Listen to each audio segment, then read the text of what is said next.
अस्सलामुअलैकुम नाज़रीन, आओ लिखना सीखें विद जाहिद मलिक के लेसन 11 में खुश आमदीद। नाज़रीन, आज के 11वें लेसन में हम जो हर्फ लिखना सीखेंगे वो तोएं और ज़ोएं हैं या तो या ज़ा है। तो ये हर्फ अगर जैसे आपने हम जो सीखेंगे वो एक लेसन एक हर्फ की बुनियाद है, यानी कि तोएं या तो लिखना सीख लेंगे तो इसी के साथ अगला हर्फ जो ज़ोएं या ज़ा है वो भी आ जाएगा। और सिर्फ इसमें वही फ़र्क है जिस तरह स्वाद या ज़ाद के अंदर फ़र्क था एक नुक्ते का। तो नुक्ता हम लोग ऑलरेडी लेसन 2 में लिखना सीख चुके हैं और उसकी नुक्ते की बहुत बुनियादी चीज़ें हमने उसमें सीखी थी। तो आप आज की इस वीडियो के बाद लेसन 2 को ज़रूर देखें। नाज़रीन, अगर आप हमारे इस चैनल पर नए हैं और आप हमारी इस वीडियो को पहली बार देख रहे हैं तो आपकी मालूमात के लिए बता दूं कि जिस तरह आज का ये 11वां लेसन है जिसमें हम तोएं और ज़ोएं लिखना सीख रहे हैं, इसी तरह इससे पहले जो 10 लेसन्स गुज़र चुके हैं उनमें एक एक लेसन में एक एक हरफ हमने सीखा और बहुत तफसील के साथ उसको हर चीज़ के साथ लिखना सीखा। आप अगर कलम के साथ लिखना चाहते हैं तो आप कलम के साथ लिख सकते हैं, आप पॉइंटर के साथ, आप पेन के साथ, छोटे मोटे कट मार्कर के साथ लिखना चाहते हैं, अलगर्ज़ आप किसी भी चीज़ के साथ लिखना चाहते हैं, हमने उस तरह हर चीज़ के साथ लिखना सिखाया है। तो इसलिए आज की इस वीडियो को देखने के बाद आप इसी प्लेलिस्ट को जो इन लेसन्स की प्लेलिस्ट है हैंड राइटिंग बेसिक लेसन्स के नाम से, इस प्लेलिस्ट को ज़रूर देखिएगा। इसमें ये तमाम लेसन्स तरतीबवार मौजूद हैं। आप इनको ज़रूर देखें और हमारे इस चैनल को भी ज़रूर सब्सक्राइब करें। हमारे इस चैनल के बेल आइकन को ज़रूर प्रेस करें ताकि आपको आइंदा जो आने वाले लेसन्स हुआ करेंगे उनका भी नोटिफिकेशन टाइमली मिल जाया करेगा। और आप डेली एक टाइम टेबल के मुताबिक आप हमारे इन वीडियोस को एक क्लास के तौर पे, एक लेसन के तौर पे, एक पीरियड के तौर पे ज़रूर देखा करें और आप अपनी अच्छी और ख़ूबसूरत हैंड राइटिंग की तरफ आएंगे। तो नाज़रीन, आज के जो लेसन है इसका बाकायदा आगाज़ करते हैं और इसकी जो आज का हर्फ तोएं है तो इसकी बुनियादों को भी आज हम सीखेंगे। इसकी बुनियादें नाज़रीन बहुत ज़्यादा मिलती जुलती होंगी पिछले कुछ हरूफ से। मैं अभी जब इसको 2 चॉक्स या बड़े साइज़ में लिखता हुआ दिखाऊंगा तब मैं इसके बारे में बताऊंगा। तो बेसिक अगर आपको पहले वाले कुछ हरूफ लिखना आ गए तो नाज़रीन बहुत से हरूफ एक दूसरे से मिलते जुलते होंगे। जैसे कि आपने नून लिखना सीखा तो उस नून के ऊपर सिर्फ वाव का एक हिस्सा लगाएंगे तो वो काफ बन जाएगा। तो वाव का एक हिस्सा आपको अगर लिखना आता है तो आप बे के ऊपर लगा देंगे तो वो फे लिखा जाएगा। इसी तरह बहुत से और हरूफ है, जिस तरह के आज का हर्फ तोएं या ज़ोएं है तो इसमें ऑलरेडी 2 हरूफ जो आप सीख चुके हैं वो इसमें जमा होंगे। जैसे कि तोएं का ऊपर का जो डंडा होता है वो अलिफ होता है, तो अलिफ आपने पता है कि 3 कत के मुताबिक लिखना है तो वो हम लिखेंगे। और जिस तरह नीचे का उसका हिस्सा होगा तो वो रे, जिस तरह हमने ऑलरेडी लिखना सीख लिया है लेसन 8 में, तो उस तरह हम रे लिखेंगे। और जिस तरह स्वाद का गुज़श्ता लेसन में स्वाद का ऊपर का हिस्सा लिखा था वो हिस्सा यहाँ पर फिट आएगा। तो इन 3 हरूफ को मिला करके ये तोएं बन जाएगा। तो बहरहाल आज के लेसन को बाकायदा इसका आगाज़ करते हैं और बड़े साइज़ में इसके कवायद व ज़वाबित को देखते हैं। तो आओ लिखना सीखें विद जाहिद मलिक। जी नाज़रीन, अभी आज का जो हर्फ तोएं है उसके कवायद व ज़वाबित सीखना शुरू करते हैं। तो आपको जिस तरह अभी बात की कि अगर तोएं लिखना आ जाएगा तो इसी तरह आपको इससे अगला हर्फ ज़ोएं भी लिखना आ जाएगा। तो सिर्फ़ और सिर्फ फ़र्क है तो नुक्ते का, और नुक्ता ऑलरेडी हम लोग लेसन 2 में लिखना सीख चुके हैं। नुक्ता लगाने के कवायद व ज़वाबित और सब चीज़ें बड़ी तफसील से हम लोगों ने उसके बारे में बात की थी।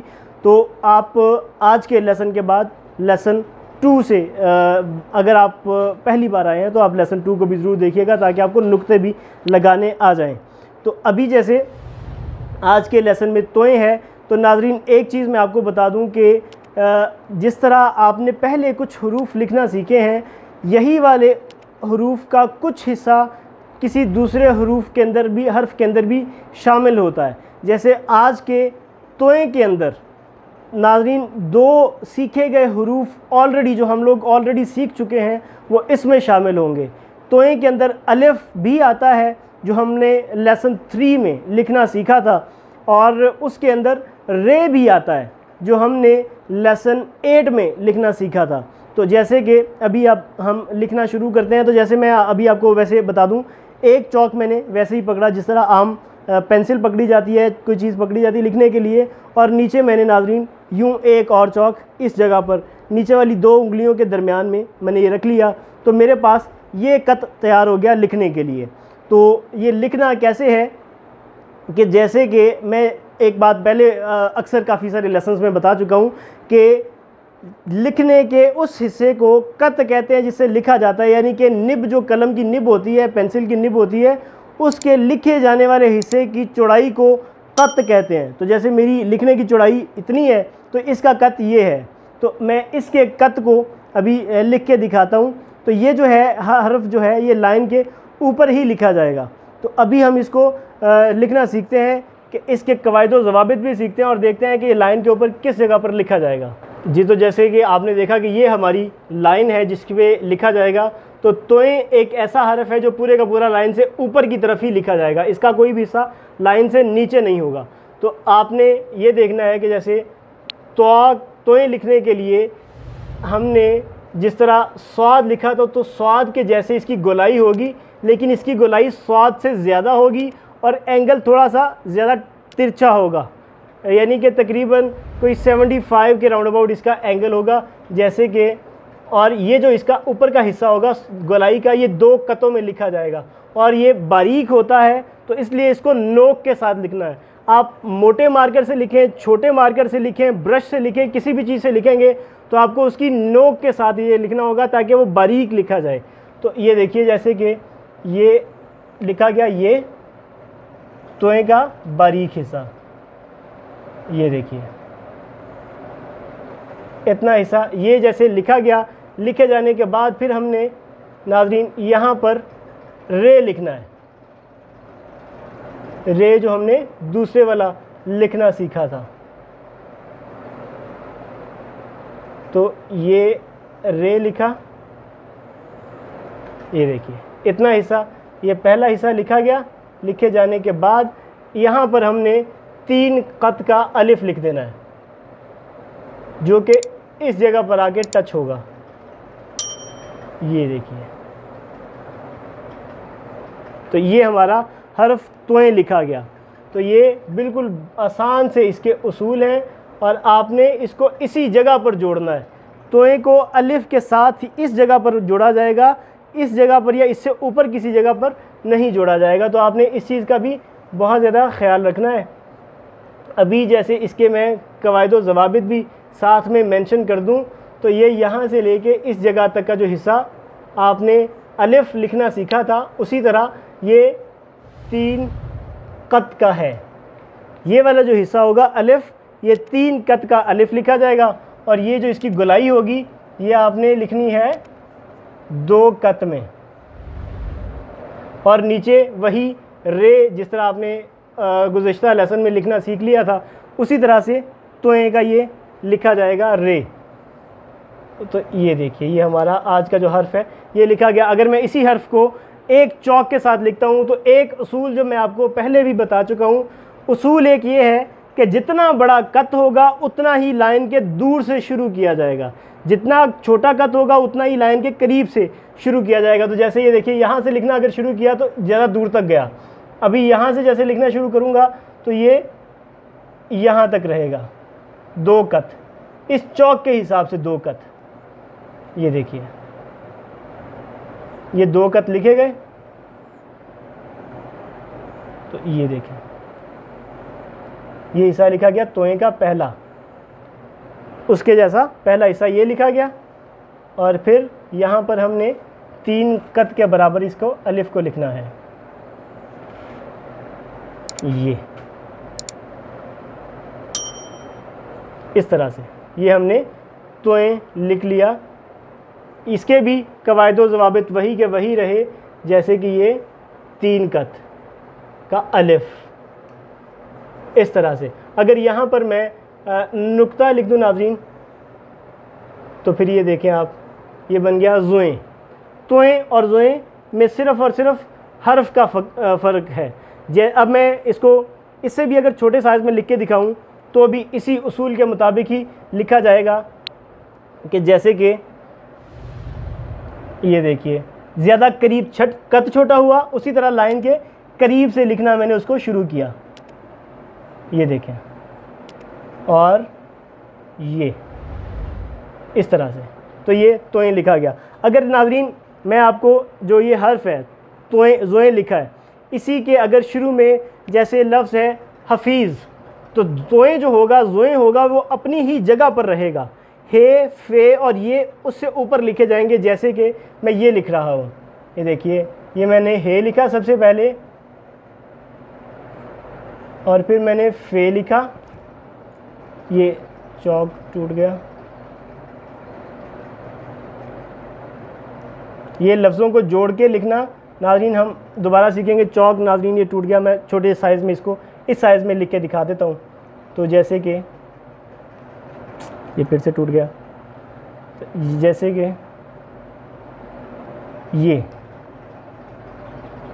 ये इतना हिस्सा लिखा गया,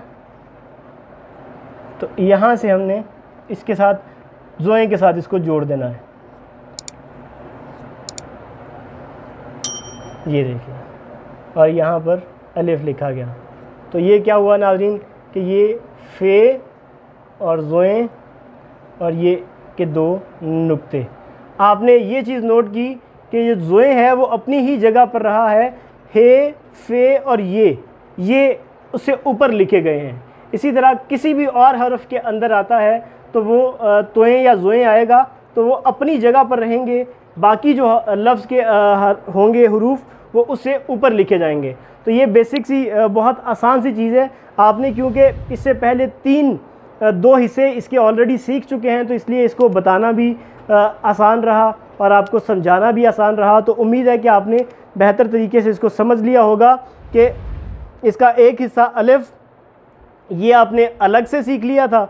रे, अलिफ आपने लेसन 3 में लिखना सीखा था, रे आपने लेसन 8 में लिखना सीखा था। तो ये आज के जो बाकी सिर्फ इतना हिस्सा आपने एक्स्ट्रा मिलाया, जबकि ये हिस्सा भी आपको ऑलरेडी स्वाद के अंदर लिखना सीखा था। जैसे कि देखिए, स्वाद के अंदर लिखा गया जो हिस्सा आपने देखा था गुज़श्ता लेसन में, तो वो देखिए, वो ये था, उसकी शेप ये थी, उसकी शेप ये थी, जबकि तोएं की जो शेप है वो ये है। इतना सा इसका फ़र्क है,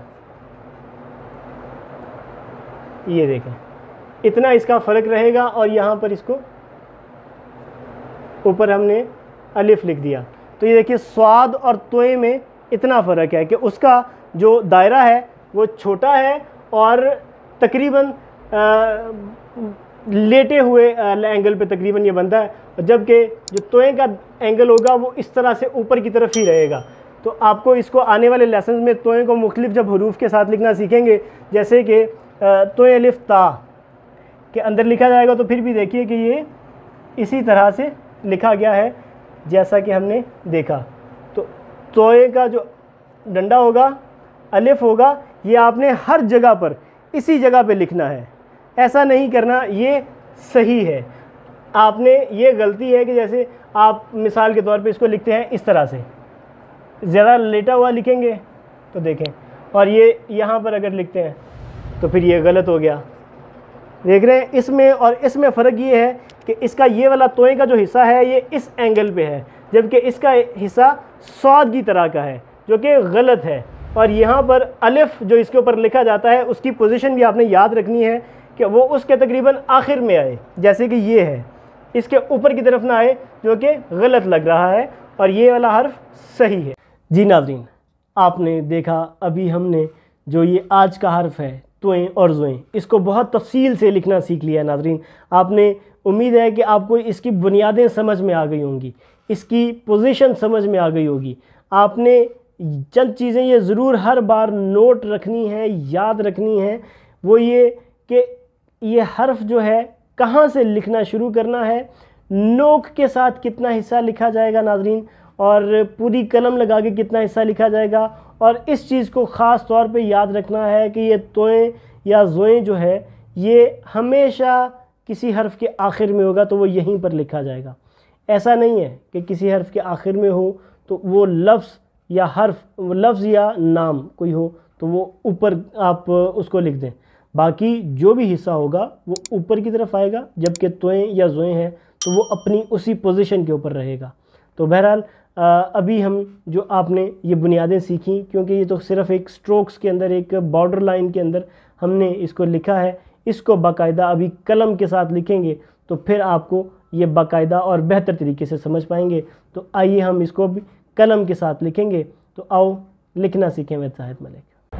जी नाज़रीन, आज के लेसन में हमने जिस तरह तोएं जो लिखना सीखा, तोएं या ज़ोएं या त्वा या ज़ा जो हमने लिखना सीखा, उसको हम कलम के साथ कैसे लिखेंगे, तो बिल्कुल वैसे ही लिखेंगे जिस तरह चौक के साथ लिखा, लेकिन सिर्फ़ और सिर्फ फ़र्क है कत का। वो क्योंकि दो चौक्स के साथ बहुत बड़ा बड़ा लिख रहे थे तो इसलिए उसका कत बहुत बड़ा था। ये कलम है तो इसका कत छोटा है, तो ये इसमें स्ट्रोक्स नहीं आएंगे, यानी कि फिल्ड ये आएगा, सारा भरा भरा दिखाएगा।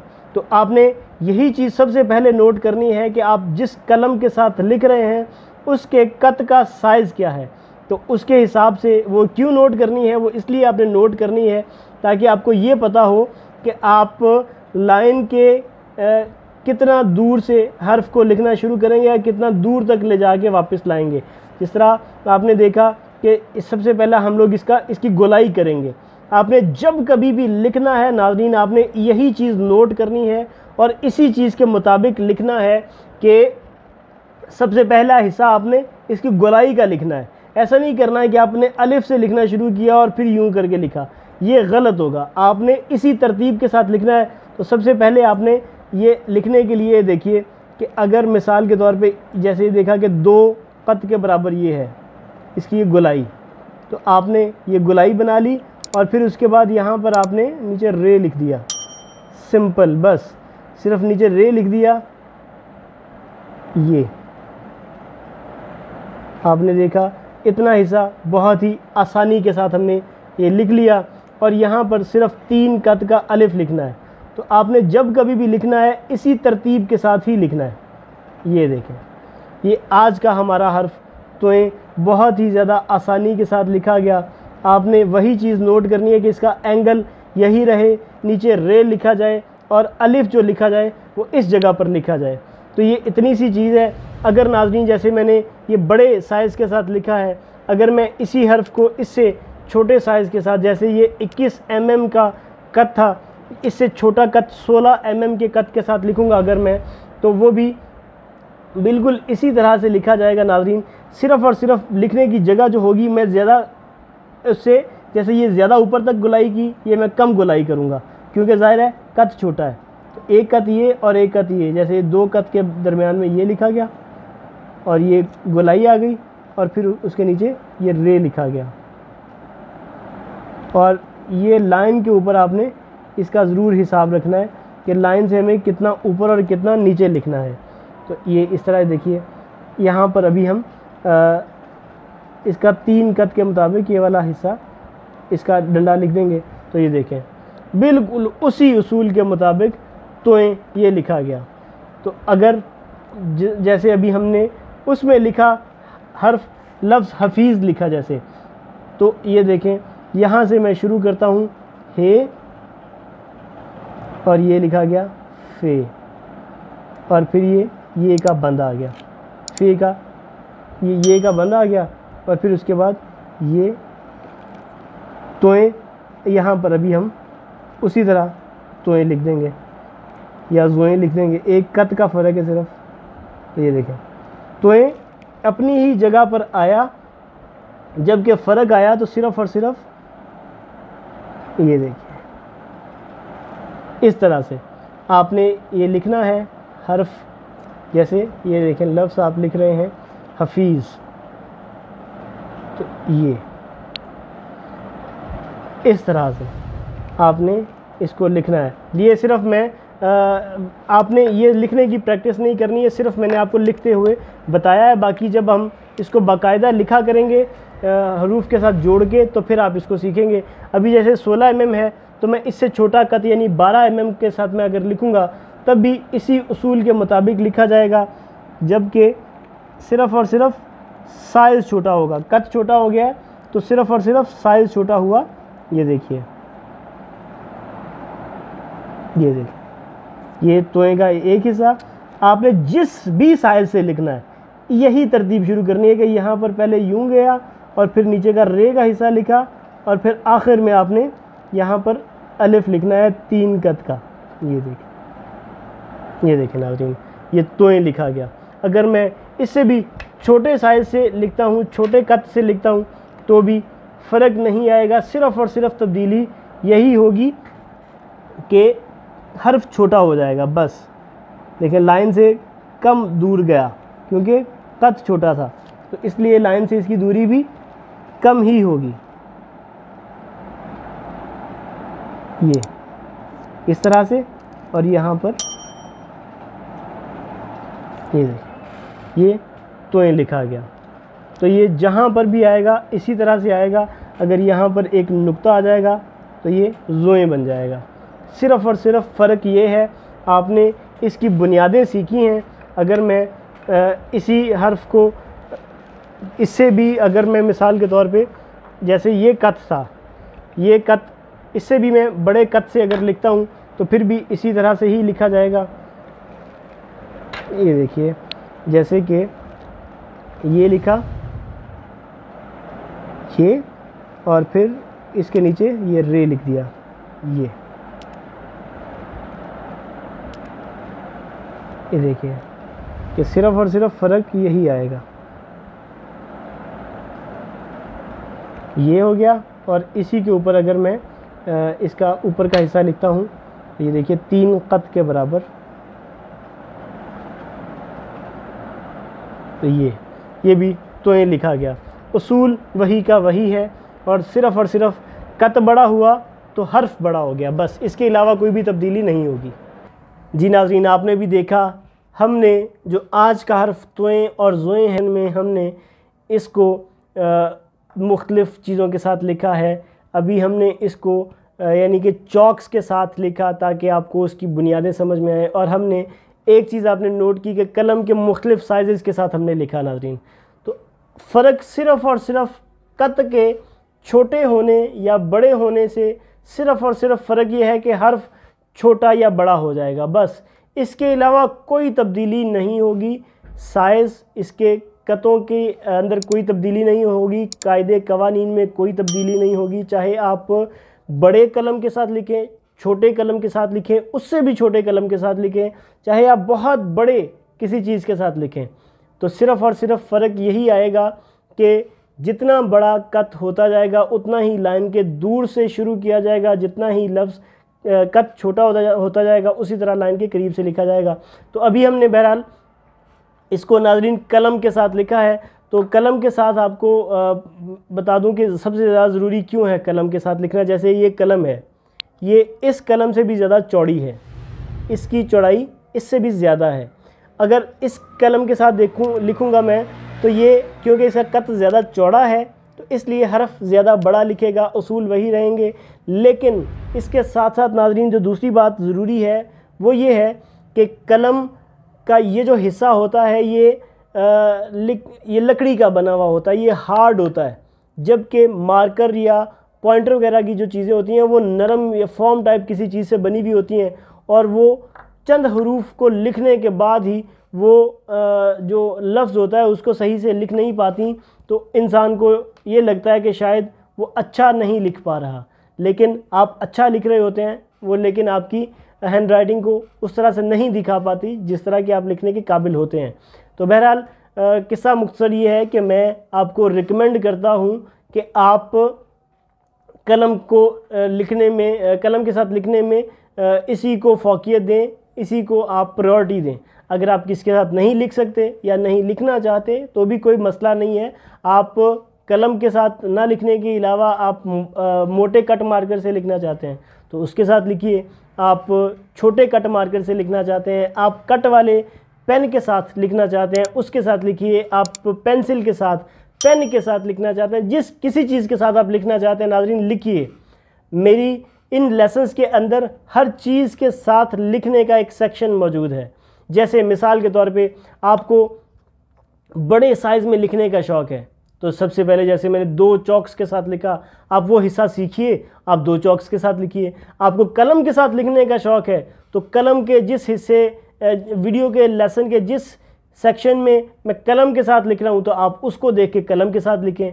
अगर आपको मोटे कट मार्कर के साथ लिखना सीखना है तो आप वीडियो का लेसन का उस सेक्शन को ज़रूर देखें जिसमें मैं कलम इसके मोटे कट मार्कर से लिख रहा हूँ। अगर आपको सादा पेन के साथ लिखना है, जिस आप चाहते हैं मेरी आम जो सिर्फ लिखाई है वो सही हो जाए, तो आप इस लेसन का उतना सेक्शन ज़रूर देखें जिसमें मैं पेंसिल के साथ लिख रहा हूँ या पेन के साथ लिख रहा हूँ। तो बहरहाल आपने जिन अभी कलम के साथ जिस तरह लिखा है इसी तरह अभी हम इसको मोटे पेन कट मार्कर के साथ, छोटे कट मार्कर के साथ, पेन के साथ और पॉइंटर वगैरह के साथ भी लिखते हैं।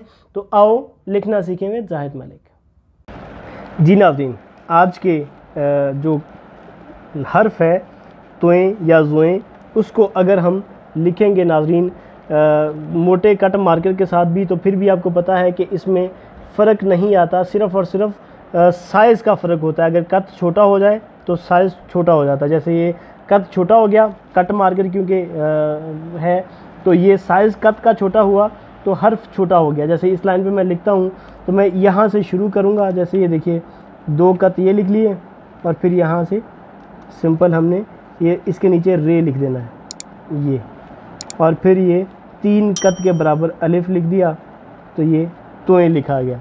ये बहुत ही आसानी से हमने ये लिख लिया। यहाँ पर एक नुक्ता आ जाएगा तो ज़ोएं बन जाएगा, जो कि उसूल के मुताबिक आपने देखा। फिर से दोबारा मैं अगर लिखूँ, एक कत के साथ जितने भी आप हरूफ लिखेंगे वो यकीनन एक ही साइज़ के लिखे जाएंगे। ये देखिए एक ही साइज़ के लिखे जाएंगे और ये तोएं या ज़ोएं, ये आपने ये चीज़ नोट रखनी है। और वही कायदे कवानीन इसके बिल्कुल तब्दील नहीं होते।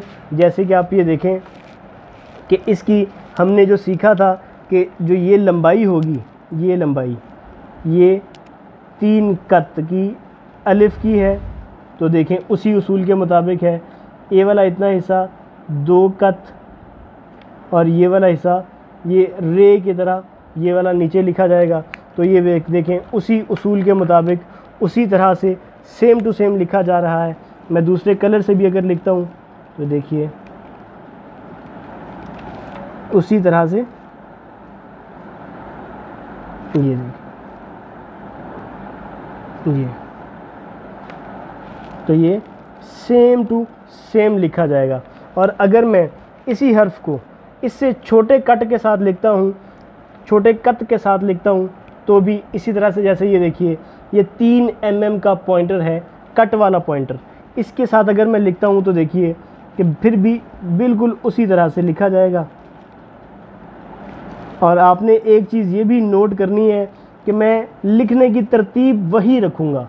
ऐसा नहीं है कि यहाँ से मैं शुरू करूँ और फिर मैं यूँ लिखूँ, ये गलत हो जाएगा। आप इसकी गुलाइयाँ, इसकी नोकें सही बना ही नहीं सकते। आपको यहीं से शुरू करना होगा कि पहले ये वाला हिस्सा लिखा, लिखने के बाद नीचे ये रे लिख दिया, फिर उसके बाद यहाँ पर आपने अलिफ लिख दिया। आखिर में जो अलिफ लिखने का हिस्सा होगा वो आखिर में होगा। तो ये हमारा तोएं या ज़ोएं लिखा गया। और उसी तरह से उसी तरतीब के साथ उन्हीं कतों के मुताबिक अगर मैं इससे भी छोटे साइज़ से लिखूं तो नाज़रीन इससे छोटे साइज़ के साथ लिखने में आप देख रहे हैं कि हमने कलम के साथ भी लिखा, हमने मोटे कट मार्कर से भी, उससे छोटे कट मार्कर से भी, और अभी हम उससे भी ज़्यादा छोटे कट मार्कर के साथ लिख रहे हैं। ये देखिए बिल्कुल तब्दीली नहीं होनी चाहिए, सिर्फ़ और सिर्फ साइज़ छोटा होगा बस। ये देखिए ये आपने फ़र्क ज़रूर नोट रखना है। और अगर मैं इससे भी ज़्यादा छोटे कट मार्कर के साथ लिखता हूँ, ये 1 mm का ये मार्कर होगा। तो ये देखिए हर्फ सिर्फ छोटा हुआ, जबकि कत छोटा हुआ तो हर्फ छोटा हुआ, बाकी और कुछ भी तब्दीली नहीं है। मैं अगर इसी हर्फ को लिखता हूँ आम पेन के साथ, जिस तरह ये है, तो भी हमने इसी तरतीब को ही ख्याल रखना है। ये देखें बिल्कुल उसी तरतीब के साथ, कुछ भी तब्दीली नहीं है। ये यहाँ पर एक नुक्ता, अब जैसे मैं दूसरे कलर के साथ भी लिखूं तो भी बिल्कुल वही सब चीज़ें तरतीब रहेंगी। ये आम चीज़ के साथ लिखने के लिए है। ये देखिए ये तो, और कोई जैसे अभी मिसाल मेरे जहन में नहीं है, मैं मिसाल के तौर पे यही लिखता हूँ जो हर्फ हमने लिखा। ये देखिए हफीज़, ये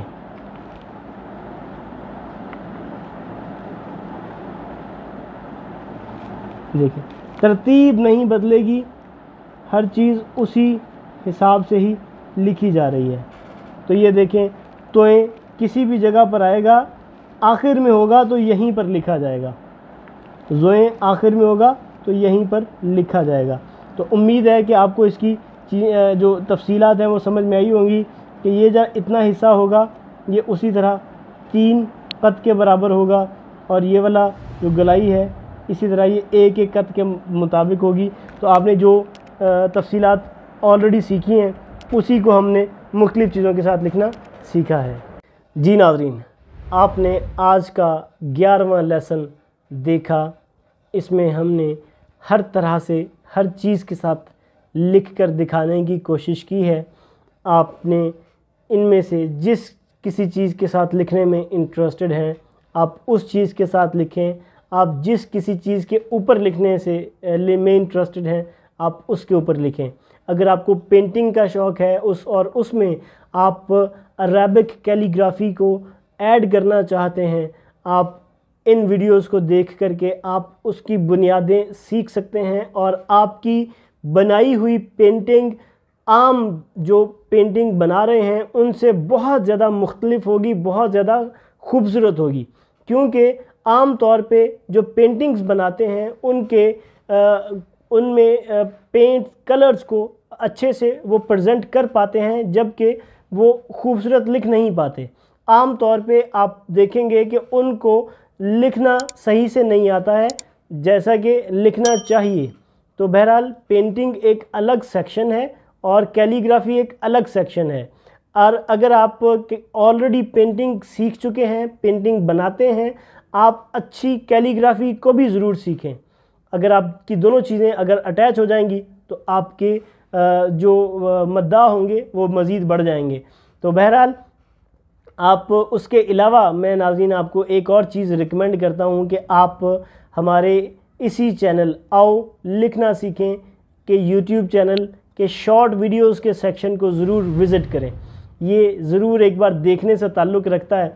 अगर आप हमारे इन शॉर्ट वीडियो के सेक्शन को देखेंगे तो आपको इनमें बहुत सी वीडियोस के अंदर मुख्तलिफ़ अहादीस, मुख्तलिफ़ आयात करीमा, मुख्तलिफ़ नाम लिखे हुए मिलेंगे। तो आप अगर किसी को फ़्लो में लिखता हुआ, तरतीब से लिखता हुआ देखेंगे तो यकीनन आपको भी लिखने का जज्बा पैदा होगा, आपको भी लिखने का शौक़ पैदा होगा, आपके बच्चों को लिखने का शौक़ पैदा होगा। तो हमारी इन वीडियोस को, शॉर्ट वीडियोस को ज़रूर देखें और उसको भी ज़रूर शेयर करें। तो ये है कि आपको भी अच्छी तरह लिखने का शौक़ पैदा होगा, आप भी फ़्लो में लिखने की तरफ आएंगे। तो बहरहाल आप अगर अपना या अपनों का या अपने कारोबार का या किसी चीज़ का नाम लिखवाना चाहें तो आप वो भी ज़रूर हमें कमेंट्स में ज़रूर बताइएगा। और हमारी इन वीडियोस के हवाले से, इन लेसन्स के हवाले से किसी भी तरह का कोई मशवरा हो, कोई भी फ़ीडबैक देना चाहें, कोई भी आप अपनी राय देना चाहें, आप ज़रूर हमें अपना फ़ीडबैक भी दें। जिसकी फ़ीडबैक देने के लिए हमारा लिंक डिस्क्रिप्शन में भी मौजूद है। आप हमें हमारे ईमेल एड्रेस आओ लिखना सीखें @gmail.com के मेल के थ्रू भी आप हमें अपना जो फ़ीडबैक है दे सकते हैं। आप हमें व्हाट्सएप के थ्रू भी अपना फ़ीडबैक दे सकते हैं। तो बहरहाल आपका फ़ीडबैक हमारे लिए बहुत ज़्यादा अहमियत का हामिल होता है, हम उसे बहुत ज़्यादा सीरियसली लेते हैं।